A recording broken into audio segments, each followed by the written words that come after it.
After my husband died in a car accident, I worked tirelessly running a small restaurant to raise my son, Henry. Right before Henry's wedding, I won $8 million in the lottery. Thrilled, I decided to sell the restaurant and finally enjoy retirement. So I called to tell Henry about selling the restaurant. His usually polite fiancée turned hostile. "You're not expecting us to support you, are you? We've barely started working." She even warned Henry, "If you spend any of our money on your mom, the wedding's off." Henry argued with her, but then reassured me, promising, "You've worked hard enough, Mom. I'll take care of you." Feeling pretty good, I planned to give him $2 million to start a business. The next day, I got a call saying Henry had been in a serious car accident and urgently needed $50,000 for surgery. I sent the money immediately, but afterward, Henry vanished. Desperate, I braved a storm to find him in his city, only to walk into a wedding at some fancy hotel. There's Henry, giving a toast and calling another woman mom. And, oh, sitting beside her, my dead husband from 10 years ago. After scoring $8 million in the lottery, I sold the restaurant I'd been running for, like 20 years. Then I started hunting for a 3-story house for Henry, a place he could settle into once he got married. That night, I gave him a call. "Henry, I closed up the restaurant today. Thought I'd come crash with you for a bit. Cool? Closed it? What, did it go under or something?" he asked, totally thrown. "Yep, sold it at a discount," I replied with a hint of playfulness. "Honestly, I've been running it solo for years. I'm wiped, feels like the right time to retire, and with your wedding next month, I don't even have to worry about asking for time off." Before I could finish, I heard Tina, my future daughter-in-law, shout in the background, "Retire? You're not even 50. Don't tell me you're planning to mooch off us already?" Her words left me speechless for a second. Tina and Henry had met right after college and dated for 2 years before getting engaged last year. We'd met a few times, and she'd always been super polite, sending gifts and holiday greetings. But now, her tone was sharp, almost hostile. Then again, I got it. She was probably just stressing about the future, worried about extra responsibilities after marriage. I was about to explain, dropping the playful tone, but before I could get a word in, Tina's voice cut through the line, shrill and icy. "I don't care. No way am I supporting your mother. If she even tries to come here, this wedding is off. I'll move out right now." Her words left a bitter taste in my mouth. Frustration I could understand, but this felt extreme. Henry sounded annoyed too. "What's wrong with you? My mom's treated you like family these past 2 years, and we should take care of her, together." "Well, go ahead, you take care of her. I'm not doing it." Their argument just kept escalating, and I could even hear stuff slamming around on his end. After a few minutes, Henry's voice came back, low and careful. "Mom, don't worry,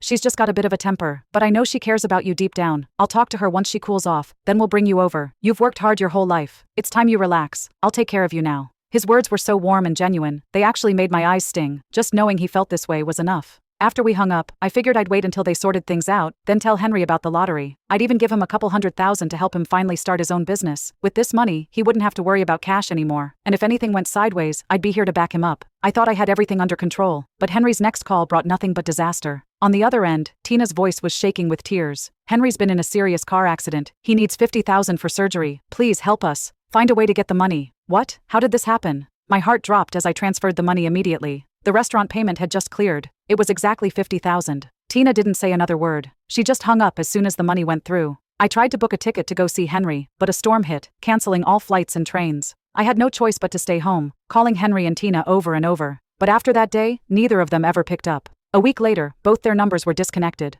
A week later, the storm finally let up enough for flights to resume. I booked the first one out and headed straight to Henry's apartment. I knocked for what felt like forever, but no one answered. Finally, a neighbor walked by and stopped. "Are you sure you've got the right place? The people here moved out last week." My stomach dropped. "Are you positive?" She must have noticed the disbelief on my face because she led me to her door and pointed. "Yep, left in a hurry. They even gave me some furniture they couldn't take." I glanced over, and there it was, unmistakably Henry's stuff, piled up by her door. What could have happened that made him leave so suddenly? Was he in debt, or caught up in something he couldn't escape? But even if there was trouble, why would he keep it all from me? Anxious and desperate, I thought about going to the police, but worried it might just make things worse for Henry. So I hired a private investigator instead, hoping they could track him down. We arranged to meet at a hotel, and when I mentioned to the agency that I was searching for someone, they brought extra staff to help. As I headed downstairs to meet them, I noticed a huge commotion in the lobby. A wedding, by the looks of it. From across the room, I caught sight of the bride and groom, and my heart just about stopped. It was Henry and Tina. I froze, barely able to process it. But any lingering doubt disappeared when I saw Henry lift his glass to a middle-aged woman, saying, "Mom, here's to you." That woman, I'd recognize her anywhere. Mona Lott, my late husband Sebastian's high school friend and relentless shadow. When we were together, she tried every trick in the book to break us up, pulling him into constant drama and misunderstandings. Even after we married, she didn't stop.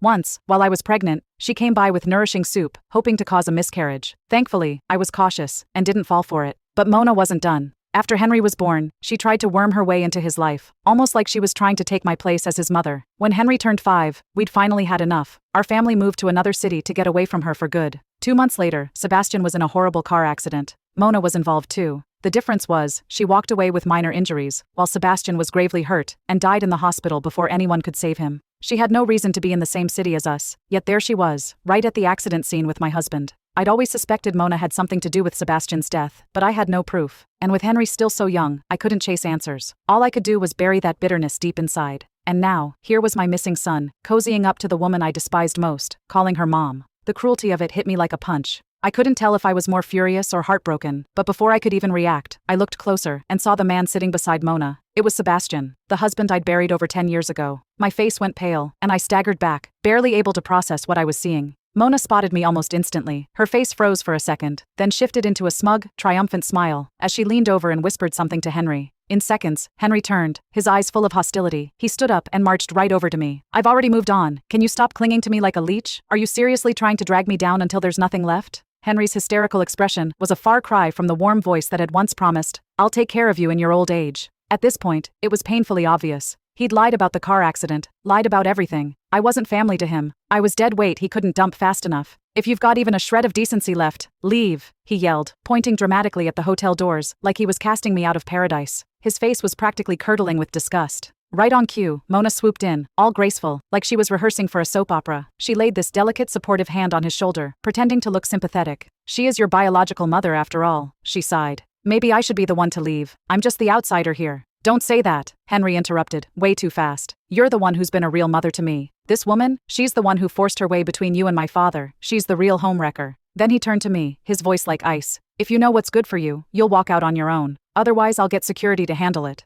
I took a deep breath, feeling like I'd just been hit with a bucket of ice water. A strange, cold calm settled over me, dulling the sting. "Henry," I said quietly, "I warned you a long time ago not to get mixed up with her. I told you it would only end badly." A year ago, he'd told me about meeting Mona, this supposed refined socialite with her rich husband and her high society friends. She'd pulled off the whole act perfectly, like some wise, supportive mentor. But I knew better. Mona didn't have an ounce of genuine kindness in her. I'd warned him again and again to stay away from her, and he'd promised he would. Clearly, that promise meant nothing. "Nothing good will come of it?" Henry scoffed, though I caught a quick flash of guilt before he buried it under his usual resentment. "The only bad luck in my life is you. Mona gives me connections, money, opportunities you could only dream of. And you? You couldn't even run a restaurant without selling it off. Now you want me to support you? I'm young. I don't need you weighing me down. What's so wrong with that?" With those few words, he erased everything I'd done for him, like it was all worthless. "Why are you even wasting time on this?" Suddenly, Tina was beside him, giving me a look dripping with disdain. "Just get security to throw her out. We've got actual guests coming soon." Henry's face darkened, and he threw a quick signal to the guards by the entrance. I didn't stop him. I just looked at him, expression blank, my heart iced over. "Let me ask you one last time," I said, my voice low but steady. "Are you sure you want to choose her as your mother?" I pointed right at Mona. "Because if you do, we're done. Don't expect me to forgive you, even if you come crawling back someday begging," I added. Henry barked out a bitter laugh, like I'd just cracked the best joke he'd ever heard.